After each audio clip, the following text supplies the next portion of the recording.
I watched my wife ask for a friendly divorce to keep me on standby. I signed calmly, dated her friend, and let her meltdown expose her backup plan. When my wife sat me down and asked for a friendly divorce, I knew exactly what that meant. See, when a woman uses the word friendly in the same sentence as divorce, she's not being kind. She's being strategic. She wants to keep you around as her safety net while she explores her options. The whole conversation was rehearsed. She had this concerned look on her face, talking about how we'd grown apart and how she needed space to find herself. But here's the kicker: she kept emphasizing how much she still cared about me and how important it was that we remained friends. Red flags were flying everywhere. I sat there listening to her speech, and honestly, I wanted to laugh. Women don't ask for divorce when they're happy in their marriage. They ask for divorce when they've already got someone else in mind, or when they want the freedom to explore without the guilt of cheating. The friendly part? That's just keeping you on standby in case their new adventure doesn't work out. Instead of arguing or begging her to reconsider like she probably expected, I surprised her. I looked her straight in the eye and said, "All right, let's do it." The color drained from her face. She clearly wasn't expecting me to agree so quickly and calmly. She started backtracking immediately. "Wait, don't you want to talk about this more? Maybe we should try counseling first." But I was already done. If she wanted out, she was getting out. No drama, no pleading, no making a fool of myself trying to change her mind. The next few weeks were interesting. While we were going through the divorce process, she kept trying to maintain this weird level of involvement in my life.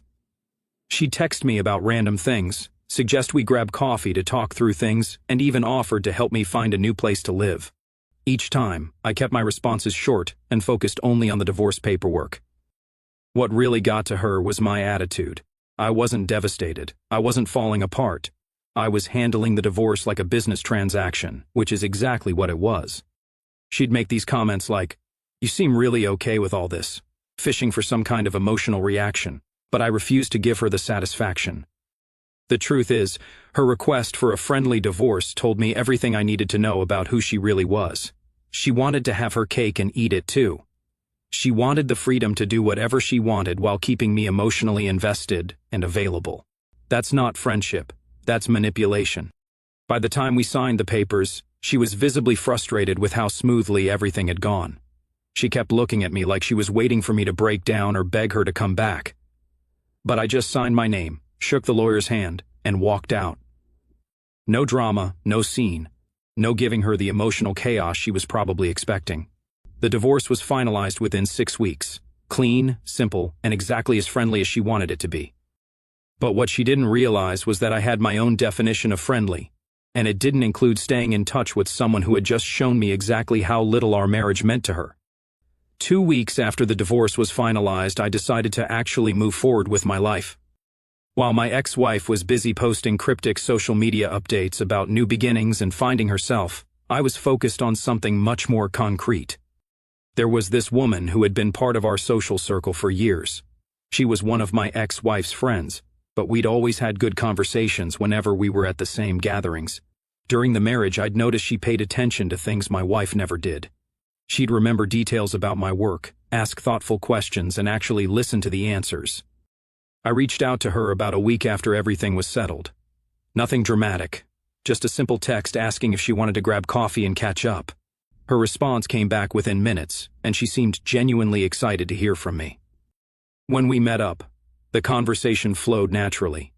She asked how I was handling everything, and I told her the truth. I was doing fine. Better than fine, actually. She nodded like she understood completely, then said something that caught my attention. "Honestly, I always thought you deserved better." She never seemed to appreciate what she had. That comment hung in the air for a moment.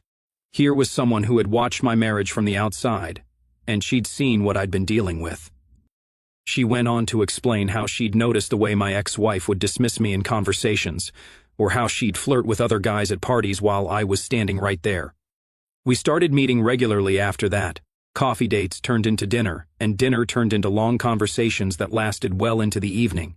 She was everything my ex-wife wasn't: attentive, genuine, and actually interested in building something real instead of just taking.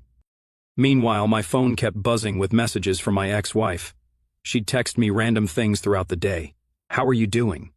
Saw something that reminded me of you. We should catch up soon." Each message was clearly designed to keep some kind of connection alive.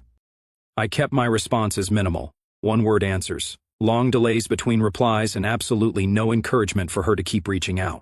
But she persisted, apparently convinced that our friendly divorce meant we were still going to be buddies. The contrast was stark.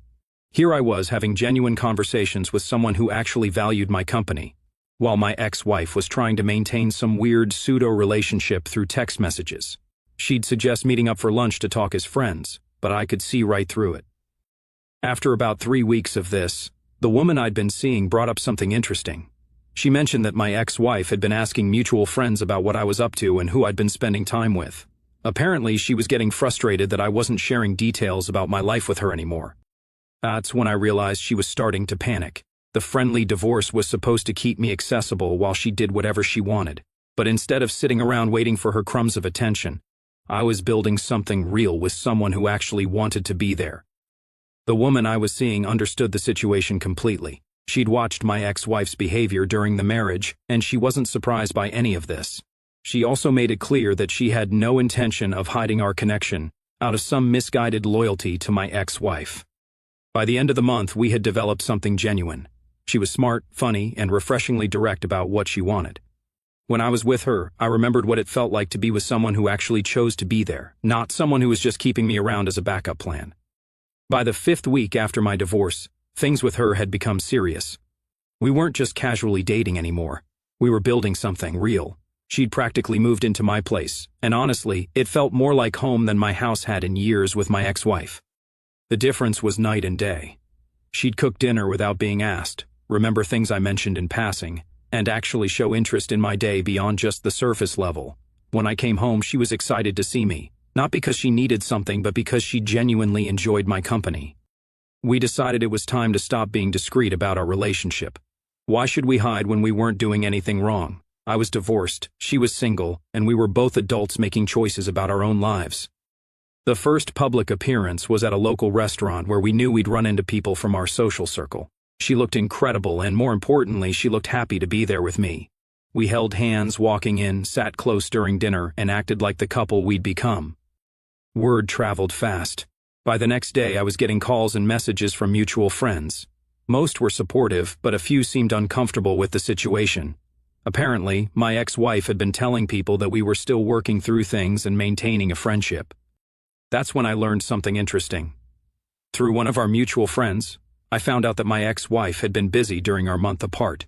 She'd been seen with at least 3 different guys, including one who'd been sniffing around during the last year of our marriage. So much for finding herself. The timeline made perfect sense now. She'd wanted a friendly divorce so she could explore her options without the guilt of cheating while keeping me available in case none of her prospects worked out. Classic have your cake and eat it too. When my new girlfriend heard about this, she just shook her head and laughed. I could have told you that's what she was doing. She was always like that. Wanted every guy's attention but never wanted to commit to any of them. What struck me most was how different this relationship felt. With my ex-wife, I'd always felt like I was competing for her attention and affection. With this woman, I felt chosen. She made it clear that she wanted to be with me, not because I was convenient, but because she genuinely valued what we had together. We started appearing together at more social events. She'd introduce me proudly to people she knew, and I did the same. There was no awkwardness, no hesitation, and definitely no apologizing for our relationship. My ex-wife's messages became more frequent and more pointed. She'd ask direct questions about what I was doing and who I was spending time with.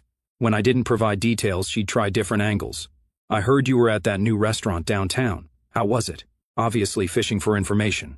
I maintained my policy of minimal responses, but I could tell she was getting frustrated. The friendly divorce wasn't playing out the way she'd expected. Instead of me sitting around waiting for her attention, I was building a life that didn't include her at all. The woman I was with understood the game completely. She'd been watching my ex-wife's behavior for years, and she wasn't intimidated by the situation. If anything, she seemed amused by my ex-wife's obvious panic about losing control of the narrative. By the end of that week, it was clear to everyone in our social circle that we were together. No more speculation, no more wondering. We were a couple, we were happy, and we weren't hiding from anyone, especially not from my ex-wife. The moment of truth came at a birthday party for one of our mutual friends. I knew my ex-wife would be there, but I wasn't about to change my plans or hide my relationship because of her discomfort. My girlfriend and I walked in together, and I could feel eyes on us immediately. My ex-wife was across the room when we arrived. The second she saw us, her face went through about 5 different expressions in rapid succession: shock, anger, confusion, and finally that fake smile she used to wear when she was plotting something. We made our rounds, saying hello to friends and enjoying ourselves. My girlfriend was confident and natural, engaging in conversations and laughing genuinely. She wasn't putting on a show or trying to make anyone uncomfortable. She was just being herself. But my ex-wife couldn't leave it alone. She kept finding excuses to walk past us, hover near our conversations, and insert herself into group discussions we were part of. Each time I'd acknowledge her with a polite nod and continue whatever I was doing. About an hour into the party, she made her move. She approached us while we were talking to another couple and immediately tried to dominate the conversation. She started telling some long story about work, clearly trying to command attention and remind everyone that she existed. My girlfriend handled it perfectly. She listened politely, made appropriate comments, and didn't give my ex-wife any ammunition to work with. But I could see what was happening. My ex-wife was testing the dynamic, trying to figure out where she stood in this new reality. Then came the passive-aggressive comments. "It's so nice to see you both here together," she said with that syrupy sweet tone she used when she was being fake. "You look really happy." The way she said it made it clear she thought our happiness was somehow temporary or inappropriate.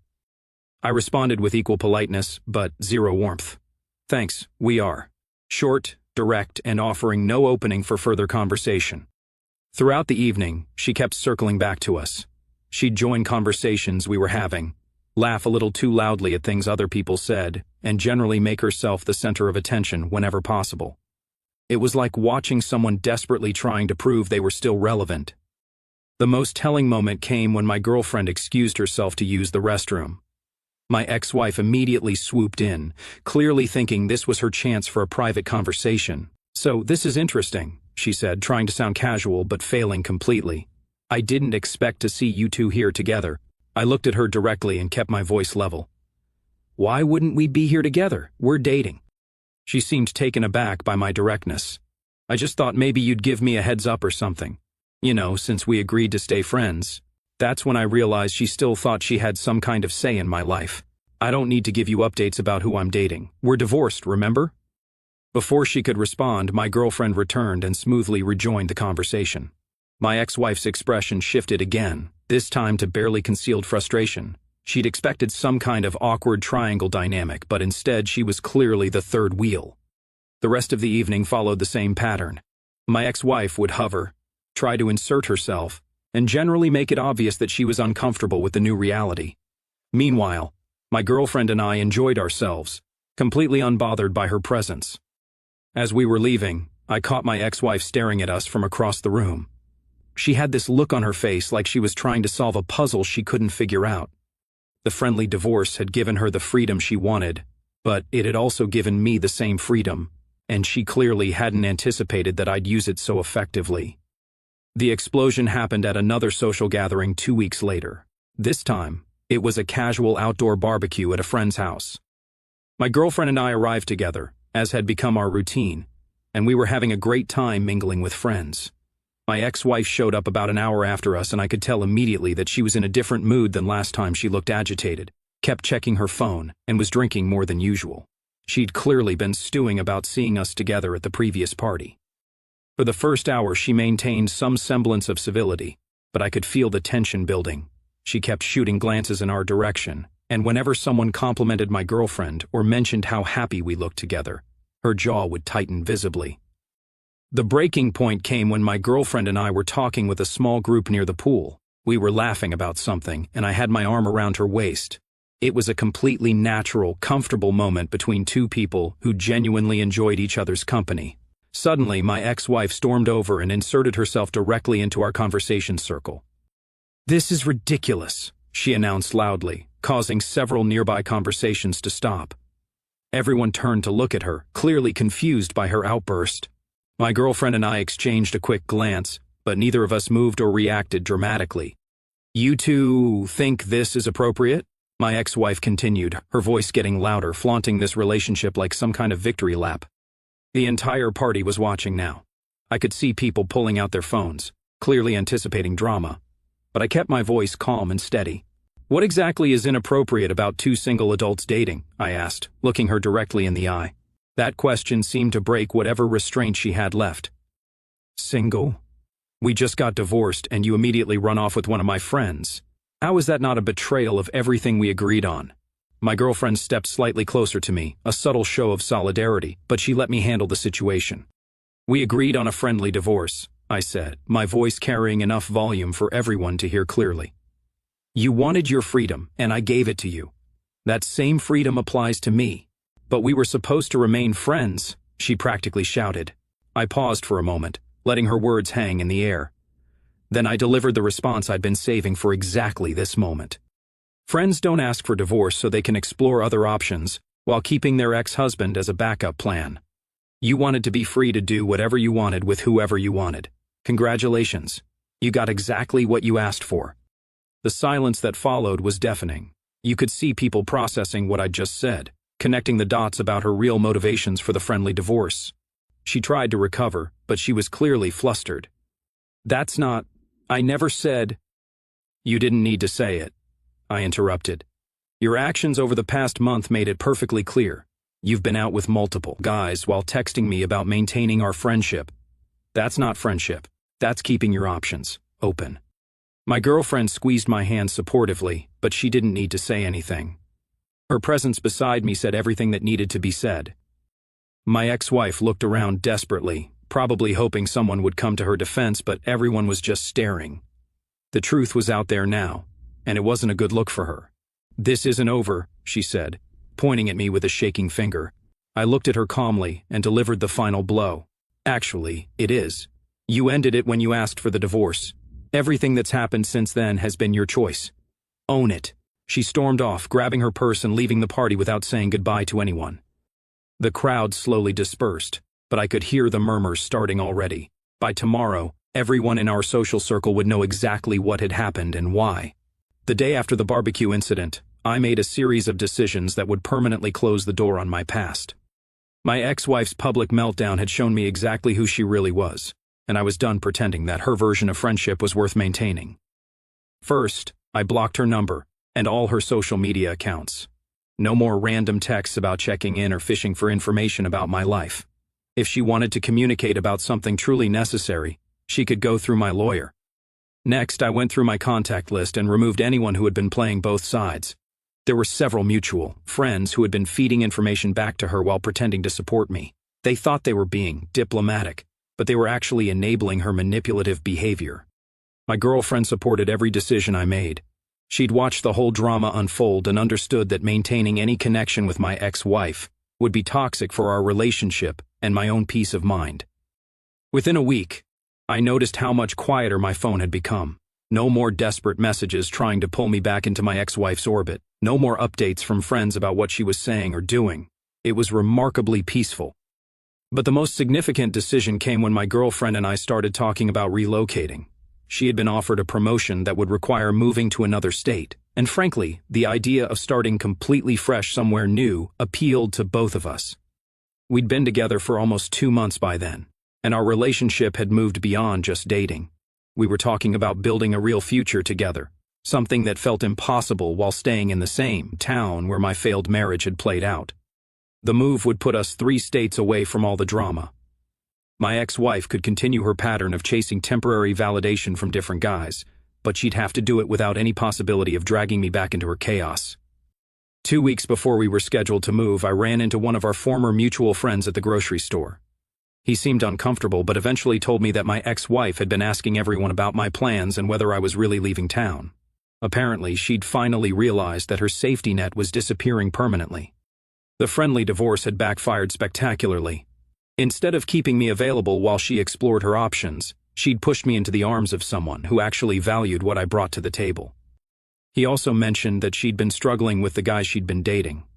Turns out, men who are willing to pursue a freshly divorced woman aren't usually looking for anything serious. She was learning the hard way that the grass isn't always greener. I listened politely, but didn't offer any commentary. Her struggles weren't my problem anymore, and I wasn't about to get pulled back into caring about her poor choices. The moving day arrived faster than expected. My girlfriend and I had found a great place in our new city, and we were both excited about the opportunities ahead. As we loaded the last boxes into the truck, I felt something I hadn't experienced in years, genuine excitement about the future. 3 months after my ex-wife had asked for her friendly divorce, I was starting a new chapter in a new place with someone who had proven she wanted to be part of my life, not just use me as a convenient option. The lesson was clear. When someone shows you who they really are, believe them the first time. My ex-wife had shown me that she valued her freedom more than our marriage, and I'd given her exactly what she wanted. The fact that she didn't like the consequences was her problem to solve, not mine. As we drove toward our new life, my girlfriend reached over and took my hand. "Any regrets?" she asked with a smile. I looked at her, then at the road ahead, and answered honestly, "Not a single one." Our story has come to an end. If you've made it this far, how about subscribing to our channel?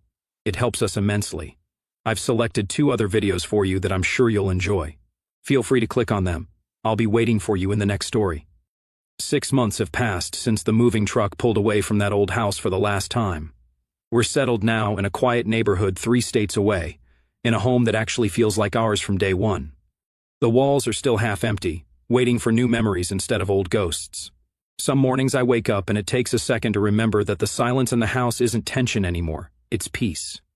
I'm not going to lie and say the first few weeks in the new city were all sunshine.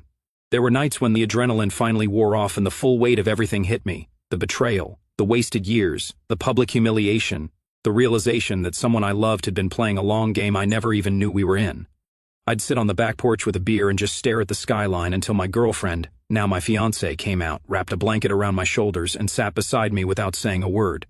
That quiet presence meant more than any speech ever could. But time is a hell of a healer when you actually let it do its job. The anger faded first, then the bitterness. What's left now is something close to gratitude, strange as that sounds. I'm grateful because the mask came off completely and irrevocably. There's no more wondering, what if I had tried harder? Or what if she had changed? The truth was laid bare in front of family, friends, and half a barbecue, and it set me free in a way I never could have managed on my own. Looking back, I can see the exact moment I stopped being a participant in her story and started writing my own again. It wasn't when I signed the divorce papers. It wasn't even when I calmly told her at the barbecue that the game was over. It was the morning I woke up in our new bedroom, sunlight coming through unfamiliar windows, her head on my chest, and I realized I wasn't bracing myself for the next argument, the next passive-aggressive comment, the next silent treatment.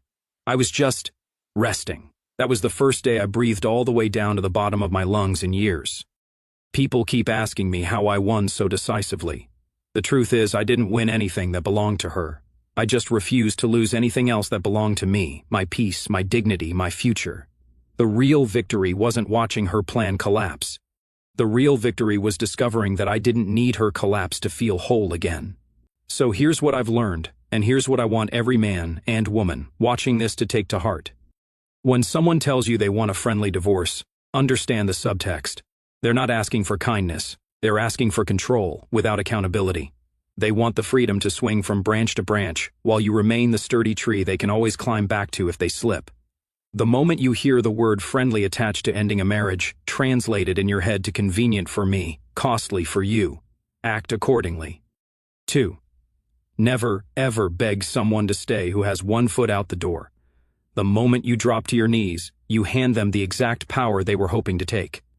Dignity is the one thing no one can steal from you unless you surrender it. I didn't beg. I didn't chase. I didn't drunk text or write long letters or try to fix what she had already decided wasn't worth fixing, and that single choice preserved my self-respect more than any grand gesture ever could have. 3. The best revenge is rapid, ruthless forward motion. Not spite, not pettiness, not trying to hurt them back. The most devastating thing you can do to someone who expects you to crumble is to thrive without them, faster and more joyfully than they ever imagined possible. Post-divorce glow-ups aren't about six-pack abs or new cars. They're about waking up excited for your own life again. That's the glow-up that keeps them up at night. 4. Pay very close attention to how people treat you when they think they no longer need you. The mask slips fastest when the perceived power dynamic shifts. My ex thought she was leaving me in the dust. The moment she realized I was the one accelerating away, every pretense of friendship evaporated and the claws came out. That final barbecue meltdown wasn't about me dating someone else. It was about losing the safety net she'd so carefully tried to preserve. When people show you their true priorities, believe them. 5. You do not owe your ex a seat at your new table. Block, delete, move, change cities, change jobs, change your damn name if you have to. You don't owe them updates. You don't owe them closure, conversations. You don't owe them the courtesy of watching you rebuild from the front row. Closure isn't something you get from the person who hurt you. It's something you give yourself by walking away and never looking back. 6. The right person won't make you audition for a role you already earned. My fiancée never once asked me to prove I was over my ex. She never competed with a ghost. She simply showed up consistently, warmly, authentically, and let me choose her back every single day. That's what real security feels like. If you're constantly having to convince someone of your worth, you're in the wrong room. 7. Sometimes the trash takes itself out wearing designer shoes and quoting self-help books. Let it go. Don't chase the truck waving. Don't dig through the landfill later wondering if anything was salvageable. When someone reveals they were willing to detonate a marriage for temporary attention from strangers, wish them luck on the apps and keep walking. 8. Your peace is non-negotiable. Guard it like it's the last bottle of water in the desert. Anyone who threatens, even someone you once loved, gets cut off without apology. I lost some friends when I drew that boundary. Good. The guest list to my new life is small, intentional, and drama-free. Quality over quantity, every single time. 9. Happiness after betrayal is not a betrayal of the past. It's the ultimate proof that their worst wasn't strong enough to define your best. Every laugh I share with my fiancé, every trip we plan, every quiet Sunday morning with coffee and no eggshells on the floor is not despite my ex-wife. It's because I finally stopped accepting counterfeit love as the real thing. And finally, 10. The moment someone chooses to leave, help them pack, not out of bitterness, out of clarity. The door they walk out of is the same door your future walks in through. Clear the hallway. Don't leave your new life waiting on the porch because you're too busy trying to convince someone to stay in a house they already burned down in their mind. To every man sitting in the wreckage right now, feeling like the ground disappeared under you, it didn't disappear. It shifted. And the new ground is solid, and it's yours, and it's waiting for you to stand up and start building something that no one can take from you again. You're not starting over. You're starting fresh. There's a difference. I used to think losing my marriage was the worst thing that ever happened to me. Now I know it was the best thing, because it forced me to become the man who deserved the life I have today. So take the hit, feel the pain, cry if you need to, then get up, dust yourself off, and go build a life so good that the past can't even recognize you anymore. I'm living proof it's possible, and wherever you are right now, brother, I'm rooting for you. See you on the other side. Word count, 2012.